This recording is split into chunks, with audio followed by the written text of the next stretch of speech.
হাসির রাজা, জ্ঞানের রাজা, রসিক রাজা। কি গো, কতদিন হয়ে গেল তোমাদের রাজসভা বন্ধ? হ্যাঁ, আচ্ছা, মহারাজ যদি বেতন দিতে না পারেন তাহলে রাজসভা খোলা রেখে কি লাভ বলো তো? বলি বাড়িতে যা চাল আছে সপ্তাহের বেশি আর রান্না হবে না কিন্তু। হ্যাঁ, সেই জন্যই তো হিসেব করছি। বাড়িতে অপ্রয়োজনীয় যা যা জিনিসপত্র আছে সেসব বেচে দেব। আর বেচার মতো কিছুই নেই গো। দেখো, তুমি সব সময় আমার পরেই খাও, তাই আমাদের একটা করে থালা বাটি বেচে দিলে তো কোনো সমস্যা নেই গিন্নি। এই তোমার মাথা না কাজ করছে না। যাও বাইরে ঘুরে এসো, পারলে বাজার থেকে ধার করে হলেও একটু চাল নিয়ে এসো। দেখি যদি কোনো সহৃদয় ব্যক্তি চাল দেয়।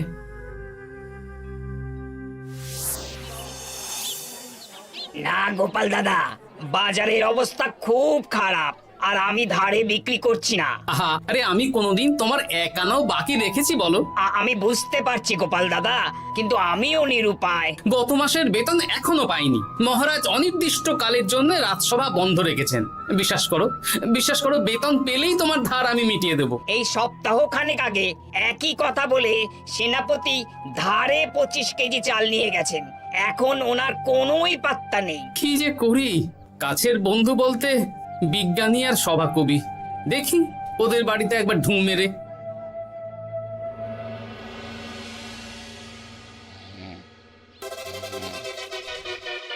কৃষ্ণনগর কৃষ্ণনগর কৃষ্ণনগর শূন্য। হ্যাঁ, এবারে একটা মোহরও নেই। জাহাপানা সর্বনাশ হয়ে গেছে। কি হলো? পালে বাঘ পড়েছে নাকি? এই ঘুমের 12টা বাজিয়ে দিলে। জাহাপানা, এবারে কৃষ্ণনগর থেকে একটা মোহরও খাজনা আসেনি। হ্যাঁ, বলো কি? 1 মাস আগে বাৎসরিক খাজনা দেওয়ার শেষ দিন ছিল, কিন্তু এখনো একটা মোহরও খাজনা আসেনি। না জাহাপানা। পড়েছে এই বেগমের জন্য হীরের হার, হীরের কানের দুল, হীরের নাকছাবি বানাতে দিয়েছি। উজির, যা হোক করে কৃষ্ণনগর থেকে আমার খাজনা চাই চাই। তাহলে তো কৃষ্ণচন্দ্রকেই তলব করতে হবে। যা করার করো। বাবা, এই সময় তোমার শখ হয়েছে ময়না পোষা?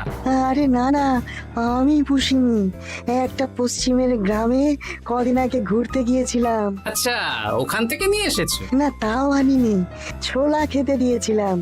দেখি তারপর আমার পিছনে পিছনে উড়ে উড়ে চলে এসেছে। বাহ বাহ বাহ, এ তো ভালো কথা। বিয়ে তো করলে না, তাও একটা সঙ্গী জুটেছে। এ যে সে পাখি নয় গোপাল, এ ময়না কথা বলে, দেখবে। এই ময়না, বলো তো গোপাল এসেছে। আরে বাস, বলো তো গোপালের ভুঁড়ি আছে আমার নেই। বেশ বেশ বেশ। এ ভোরবেলা আমার কাছে আসে, সারাদিন আমার কাছে থাকে, আবার সন্ধে হলেই নিজের বাসায় নিজে নিজেই ফিরে যায়। বুদ্ধিমান পাখি। ওই গ্রামে শাখে শাখে ঝাঁকে ঝাঁকে ময়না। বেশ, বুঝলাম। তা বিজ্ঞানী, তোমার কাছে আমি আসলে একটা দরকারে এসেছি। বলো কি দরকার? আসলে ওই টানাটানির সংসার চলছে, বুঝলে। বাড়িতে চাল বাড়ন্ত, কদিন পরে হাঁড়ি চড়বে না। তুমি কিছু পয়সা ধার দিতে পারবে? আরে এমন করে বলছো কেন? আমার তো সংসার নেই, এত খরচও নেই। তুমি বাড়ি যাও, আমি 2 বস্তা চাল পাঠিয়ে দেব। ধন্যবাদ বিজ্ঞানী, তোমার মতো বন্ধু পাওয়া মুশকিল। বন্ধুত্বে এইসব ধন্যবাদ দেওয়ার দরকার নেই, একে অপরের পাশে থাকলেই হলো।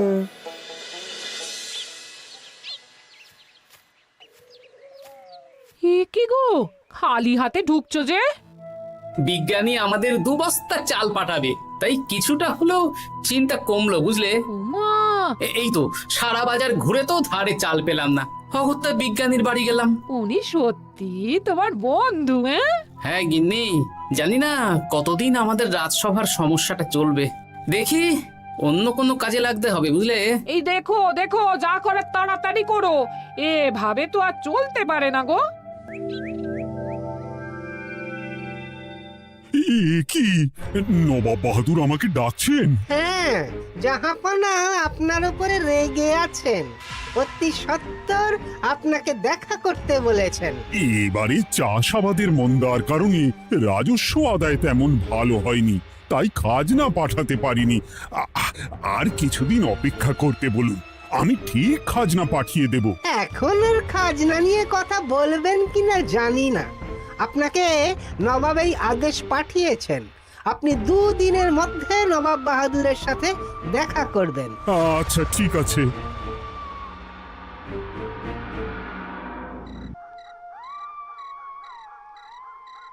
মহারাজ, এই বিপদের সময়ে আপনাকে একমাত্র একজনই সাহায্য করতে পারে, আর সে হলো গোপাল। আমি কোন মুখে গোপালকে ডাকবো বলো তো রানী? দীর্ঘদিন ওদের বেতন দিতে পারছি না। গোপাল এরকম স্বার্থপর মানুষই নয় যে নিজের কাজের সময় কাজী আর কাজ ফুরলে বাজি হয়ে যাবে। আপনি একবার বলেই দেখুন না। বেশ, তাহলে আগামীকাল সকালেই গোপালকে ডেকে পাঠাচ্ছি।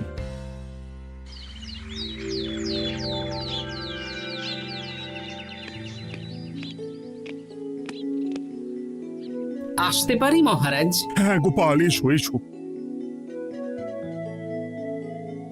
মহারাজ, আমাকে হঠাৎ ডেকে পাঠালেন যে? শোনো, নবাব বাহাদুর বলেছেন ওখানে যেতে হবে, কারণ এবারে কৃষ্ণনগর থেকে কোনো খাজনা পৌঁছয়নি।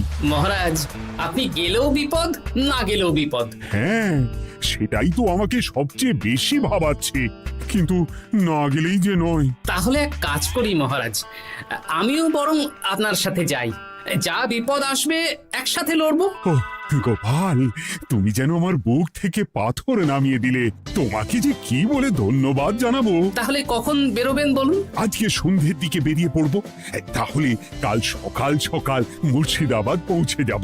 কতদিন থাকতে হবে তো কিছুই জানি না, তাহলে ওই 3-4টে জামা কাপড় ধুতি নিয়ে নেব, কি বলেন? হ্যাঁ হ্যাঁ, তাই নিও। তাহলে সন্ধ্যেবেলা রাজবাড়িতে এসো, একসাথেই বেরিয়ে পড়বো। আচ্ছা মহারাজ। বলি, তোমার কি মুর্শিদাবাদে না গেলেই নয় গো? আমাকে তো যেতেই হবে গিন্নি। জানি নবাব বাহাদুর কিভাবে ছক করে কল করে, তুমি সাবধানে থেকো গো। দেখো, আমি যখন যাচ্ছি তখন নবাব বাহাদুরকে এবার সাবধানে থাকতে হবে। হ্যাঁ, ঠিক আছে, মাথা ঠান্ডা রাখবে, বেশি ওস্তাদি করতে যাবে না। এমনিতেই আমাদের অবস্থা এখন ভালো নয়। আরে তুমি অতিরিক্ত চিন্তা করো না তো গিন্নি। জাহাপনা, গয়নাগুলো কবে আসবে? এখনো 2-3 দিন সময় লাগবে বেগম। এত সময় লাগছে কেন জাহাপনা? দেশের কোণে কোণে খুঁজে সেরা সেরা হিরে দিয়ে বানানো হচ্ছে, যে সময় তো লাগবেই বেগম। তাহলে তো অনেক খরচ হচ্ছে। তাও হচ্ছে বটে, কিন্তু তোমার জন্য আমি সব করতে পারি। আমাদের মুর্শিদাবাদের হীরালালের হাতের কাজ দেশের সেরা। আপনি সত্যি আমাকে ভালোবাসেন, আমার জন্য এত খরচ করে গয়না বানিয়ে দিচ্ছেন। তুমি খরচ নিয়ে এত চিন্তা করো না। কৃষ্ণনগর থেকে এই বছর ভালো খাজনা প্রাপ্য ছিল, কিন্তু এখনো একটা কানাকড়িও আসেনি। তাহলে আপনার গয়না বানাতে যা খরচ হবে সব আপনার সিন্ধুক থেকে দিয়ে দেবেন? না না না, কৃষ্ণনগর থেকেই আদায় করব, ওকে তলব করেছি। আচ্ছা। সহিস, গাড়ি ছাড়ো। যথাজ্ঞা মহারাজ।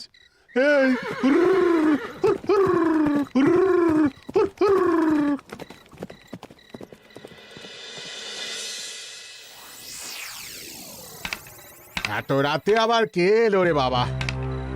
খুলছি।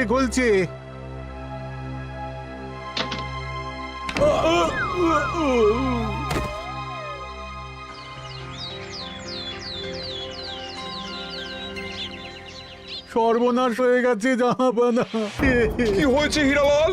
নবাব বাহাদুর, মহারাজ কৃষ্ণচন্দ্র আর গোপাল এসেছেন আপনার সাথে দেখা করতে। ওদের দরবারে আসতে বলো। হ্যাঁ, এবার বলো হীরালাল, কি হয়েছে? এই, তোমার মাথায় পট্টি কেন? জাহাপানা, গত রাতে আমার সর্বস্ব লুট হয়ে গেছে। বলো কি হীরালাল? তোমার কাছেই তো বেগমের হীরের সব গয়নাগাটি বানাতে দিয়েছিলাম। হ্যাঁ জাহাপানা, সব গেছে। আমার মাথায় মেরে সব লুট করে নিয়ে গেছে। এবার আমি কি করব জাহাপানা? বেগম সাহেবা, আপনার গয়না যে হীরালাল শেখরার কাছে জাহাপনা বানাতে দিয়েছিলেন, ওনার সব লুট হয়ে গেছে। মানে আমি এক্ষুনি নিজের কানে শুনে এলাম, এখন হীরালাল শেখরা এসেছে। আমি এক্ষুনি যাচ্ছি। কি করব জাহাপানা? আমার তো সব শেষ হয়ে গেল। আমি কোনো কথা শুনতে চাই না। আমার ওই হীরের গয়নাগুলো চাই। চাই বললেই তো পেয়ে যাবে না। এখন এই গয়না শুধু নয়, হীরালালের সব সোনা দানা চুরি হয়ে গেছে। সেগুলো খুঁজে পেতে হবে। বিগত কয়েক বছর আমার মুর্শিদাবাদে কোনো চুরি ডাকাতি হয়নি। প্রত্যেকটা গ্রামবাসী সুখে শান্তিতে আছে। বাইরের কোনো শত্রু আসারও সুযোগ নেই। গ্রামের সীমানায় দিন রাত প্রহরী থাকে। যদি এসেও থাকে, পালাতে পারবে না। এবারে তাহলে চোরটা কে বুঝবো কি করে? এসব সামান্য চোর ধরার কাজ আমার কাছে নস্যি। জাহাপনা, আপনি যদি কৃষ্ণনগরের এবছরের খাজনা মকুব করে দেন, তাহলে আমি চোর ধরার ক্ষেত্রে সাহায্য করতে পারি। ঠিক আছে কৃষ্ণচন্দ্র, তোমার এই গোপাল যদি চোর ধরে দিতে পারে, তাহলে এবছরের খাজনা মুকুব। আগে আমি ওই শেখরার সাথে একান্তে কিছু কথা বলতে চাই। বেশ, প্রহরী প্রহরী, তুমি গোপাল আর শেখরাকে একটা ঘরে নিয়ে যাও। আসুন। এবার আপনি চুরির ঘটনাটা বলুন। চুরি না, ডাকাতি। সে যাই হোক, বলুন বলুন। গতকাল রাতে, তারপর সকালে জ্ঞান ফিরে ঘরে গিয়ে দেখি সব ফাঁকা। আমার ঘরের সাথেই লাগোয়া দোকান। আচ্ছা, দেখুন, আমি আপনার কথা শুনে আর একটু আগের যা আলোচনা শুনলাম, তার থেকে মনে হচ্ছে এই চোর স্থানীয় চোর। কি করে বুঝলেন? কারণ বাইরের চোর হলে তো এত নিখুঁত কাজ করা সম্ভব নয়। চোর নিশ্চয়ই আপনাকে ব্যক্তিগতভাবে চেনে। হ্যাঁ, এবার মশাই আপনি বলুন তো, আপনার কোনো শত্রু আছে? না, শত্রু নেই তেমন। আমার সাথে কারো সম্পর্ক খারাপ নেই। আর আমাদের পাড়ায় সবাই ব্যবসায়ী, সবাই সম্ভ্রান্ত লোকজন। বেশ, তাহলে সব ব্যবসায়ীদেরকেই ডাকতে হবে। আমি নবাব বাহাদুরকে বলে দিচ্ছি, আপনি এখন আসুন। নবাব বাহাদুর, আপনি ওই গ্রামের সকল ব্যবসায়ীদের আপনার মহলে ডাকার ব্যবস্থা করুন। সবাই কিন্তু বেশ সম্ভ্রান্ত ব্যবসায়ী। সে হোক না, ওই গ্রামে তো সবাই ব্যবসায়ী, আর বাইরের কোনো লোক গ্রামে ঢোকেনি বা বাইরেও যায়নি। তাই যদি কেউ চোর থেকে থাকে, তাহলে ওই ব্যবসায়ীদের মধ্যেই আছে। বেশ, আমি সবাইকে আমার মহলে নিয়ে আসার ব্যবস্থা করছি।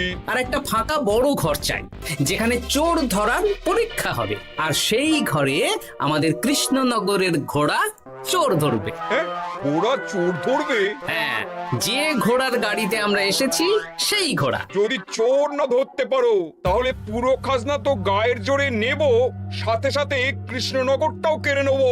আমার উপর একটু ভরসা রাখুন নবাব বাহাদুর, আর যা বললাম করুন। বেশ, শুনুন, এই ঘরে আমার এক প্রিয় ঘোড়া আছে, আর সামনে একটা বালতিতে ছোলা সেদ্ধ রাখা আছে।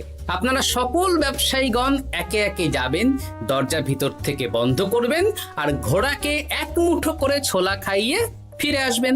তারপর কি বাড়ি চলে যাব? না, সবার ছোলা খাওয়ানো হয়ে গেলে আমি ঘোড়ার কাছে যাব, আর ঘোড়া কানে কানে আমাকে বলে দেবে কে চোর। তাহলে আর দেরি কেন? সবাই একে একে যাও।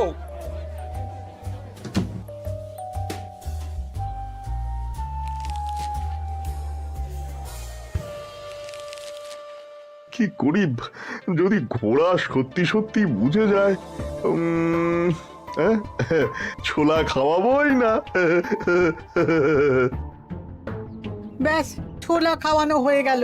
এবার এবার গোপাল বলো তো কে চোর? দাঁড়ান, ঘোড়ার মুখের কথা শুনে আসি। আমি বলে দিচ্ছি জাহাপানা, গোপাল এসব মশকরা করছে, সব মশকরা। ঘোড়া বলে দিয়েছে কে চোর। বলো গোপাল, কে চোর? তার আগে সকল ব্যবসায়ীর হাত দেখে আমি পরীক্ষা করতে চাই। সে দেখো, কিন্তু বলো কে চোর? দেখি দেখি, না, দেখি আপনারটা। না, আপনিও না। না, আপনিও না। একই মশাই, চুরিটা তো আপনিই করেছেন, আপনিই চোর। কি উল্টো পাল্টা কথা বলছেন? আমি চুরি করিনি। হ্যাঁ, আপনিই চুরি করেছেন, তাই ভয়ে ঘোড়াকে ছোলা খাওয়াননি। কারণ আমি ছোলার মধ্যে রান্নার হলুদ গুঁড়ো মিশিয়ে রেখেছিলাম, তাই যারা যারা ঘোড়াকে ছোলা খাইয়েছেন সবার হাতেই হলুদ রং লেগে আছে। শুধু ওর হাতে নেই। ভাই, শেষে তুই? তোর মনে মনে এত হিংসা? ভাই মানে? আরে ও তো আমার খুড়তো ভাই পান্নালাল, ওরও সোনা গয়নার ব্যবসা। ব্যাস, এবার তাহলে বলেই দিন পুরো ব্যাপারটা, কারণ এখান থেকে পালানোর কোনো পথ নেই। ভুল হয়ে গেছে জাহাপনা, আমার দাদা আমার থেকে অনেক বেশি রোজগার করত, তাই আমার মনে মনে হিংসে ছিল। তারপর বেগম সাহেব আর হীরের গয়না বানানোর এত বড় বায়না পেল, তাই হিংসা আরো বেড়ে গেল। আর তুই চুরি করলি? চুরির সব জিনিস কোথায় আছে? আমার বাড়িতেই আছে জাহাপনা। সাব্বাস গোপাল, সাব্বাস। তোমার কি বুদ্ধি! তাহলে জাহাপানা, কথা মতন আমাদের এই বছর তাহলে খাজনা দিতে হচ্ছে না। না, কথা যখন দিয়েছি তখন আমি তো আর কথার খেলাপ করতে পারি না। আচ্ছা গোপাল, তোমার তো এত বুদ্ধি, আমার একটা শখ পূরণ করতে পারবে? কি শখ বলুন নবাব বাহাদুর। আমার অনেক দিনের ইচ্ছে একটা হাওয়া মহল বানাবো, কিন্তু ঘরামি রাজমিস্ত্রি কেউই বানাতে পারবে না বলছে। তুমি কি বানিয়ে দিতে পারবে? আগে পারবো জাহাপনা, কিন্তু তার বদলে আমি কি পাবো? আগামী 5 বছর কৃষ্ণনগরের খাজনা মুকুব, আর তোমাকে আমি 100 মোহর উপহার দেবো। বেশ, তাহলে আপনি আমাকে দিন 7 সময় দিন, আর 7 দিন পরে আমার বাড়ির সামনে চলে আসুন। হাওয়া মহল বানিয়ে রাখবো, আপনি নিয়ে যাবেন। বেশ, তাহলে 7 দিন পরে কৃষ্ণনগরে দেখা হচ্ছে। যদি না বানাতে পারো তাহলে কিন্তু আগামী 5 বছর কৃষ্ণনগরকে দ্বিগুণ খাজনা দিতে হবে, এই আমি বলে দিলাম। বেশ, রাজি।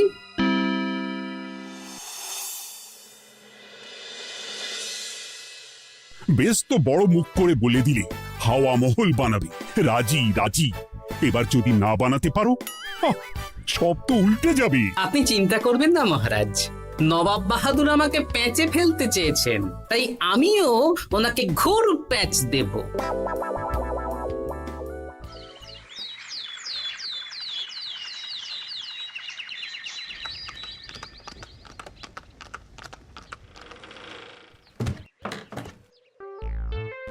কি গোপাল, আরে কোথায় আমার হাওয়া মহল? 7 দিন হয়ে গেছে তো, তাই মহল দেখতে চলে এলাম। কাজ একদম শেষ পর্যায়ে, চলুন পশ্চিমের মাঠে চলুন। গিন্নি, তুমি মহারাজকে খবর দাও আর বলো পশ্চিমের মাঠে চলে আসতে। আরে তাড়াতাড়ি কর, তাড়াতাড়ি কর। ওই দেখুন, আপনার হাওয়া মহল তৈরি হয়ে গেছে। কই? উপরে দেখুন। ওরে, নবাবের হাওয়া মহল বলে কথা, ইট কথা হয়ে গেছে। এবার রং কর, রং কর। হাওয়া মহল রং করছি তো, এত তাড়া দিস না। আরে তাড়াতাড়ি কর, তাড়াতাড়ি কর। আরে এসব আবার কি? ময়না পাখি হাওয়া মহল তৈরি করছে? হ্যাঁ, হাওয়া মহল তো, তাই হাওয়াতেই তৈরি হচ্ছে। হাওয়া তো আর চোখে দেখা যায় না, আমি তৈরি করিয়ে দিয়েছি। এবার জাহাপানা আপনি নিয়ে যান। হয়ে গেল, এবারেও গোপাল দাও মেরে দিল। মানে আমি কি করে? সে তো জানি না জাহাপনা, আপনি বলেছিলেন হাওয়া মহল বানিয়ে দিতে হবে, আর আমি আপনার আবদার পূরণ করেছি। এখন আগামী 5 বছর আমরা খাজনা মুক্ত। সাব্বাস গোপাল। ওরে, রংটা ভালো করে কর, ভালো করে কর। নবাবের হাওয়া মহল। গোপাল, তুমি সত্যিই বুদ্ধিমান, তোমার বুদ্ধির জবাব নেই। শোনো, আগামী 5 বছর কৃষ্ণনগরের খাজনা মুকুব, আর এই নাও তোমার 100 মোহর উপহার। এবার বলো, তুমি এই অসম্ভবকে সম্ভব করলে কি করে? আমি বুঝতেই পেরেছিলাম, আপনার মুর্শিদাবাদের চোর ধরার পরে আপনি আমাকে যখন হাওয়া মহল বানাতে বললেন, তখন নিশ্চয়ই কোনো উদ্দেশ্য আছে। কারণ আপনি তো মন থেকে চাননি যে খাজনা না দিয়ে আমরা মুক্তি পাই। তাই গোপাল এই চালটা চাললো। যদিও আমি গোপালকে একটু সাহায্য করেছি। কিরকম সাহায্য? কদিন আগে আমি বিজ্ঞানীর ঘরে গিয়ে দেখি একটা ময়না হুবহু মানুষের মতন কথা বলছে। আর বিজ্ঞানী বলল এরকম অনেক ময়না পাখি আছে। ব্যাস এই এক সপ্তাহ ধরে আমি ময়নাগুলোকে বিভিন্ন বুলি শেখালাম, আর ওরা সেগুলোই বলে চলেছে। নয়, হ্যাঁ। ওরে রংটা ভালো করে কর, ভালো করে কর, নবাবের হাওয়া মহল। মহারাজ 100 মোহর আপনি রাখুন। আমাদের সব সভাসদদের এই মোহর থেকেই আপাতত বেতন দিয়ে রাজসভা শুরু করুন। ধন্যবাদ গোপাল, তোমাকে আমার সভাসদ পেয়ে আমরা সবাই ধন্য। আর বিজ্ঞানীকেও।